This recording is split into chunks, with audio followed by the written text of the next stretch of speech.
justifier leur embastillement. Je crois qu'il est temps quand même que la presse internationale s'émeuve un peu de ces comportements de certains de nos chefs d'État et se dise que la démocratie que nous appelons tous de tous nos voeux dans tous les pays africains puisse se fonder sur des bases d'un état de droit réel et que les accusations fantaisistes contre des opposants puissent trouver un terme. Ce n'est pas une manière de faire de la politique, ce n'est pas une manière de faire de la démocratie.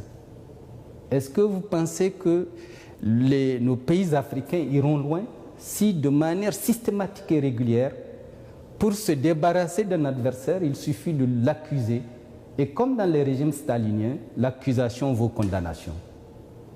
Quand on accuse quelqu'un, on apporte les preuves de l'accusation. C'est ça le principe de la preuve à la charge de l'accusateur.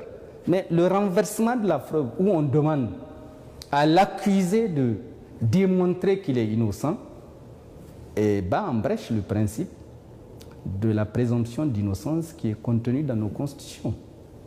Et c'est pour cette raison que je considère qu'il y a un travail au niveau des médias à faire, qui ne soit pas seulement celle d'écouter ce que les gens disent, mais d'enquêter sérieusement sur leurs propos et de sortir la vérité afin de mieux informer l'opinion publique, qu'elle soit nationale ou internationale.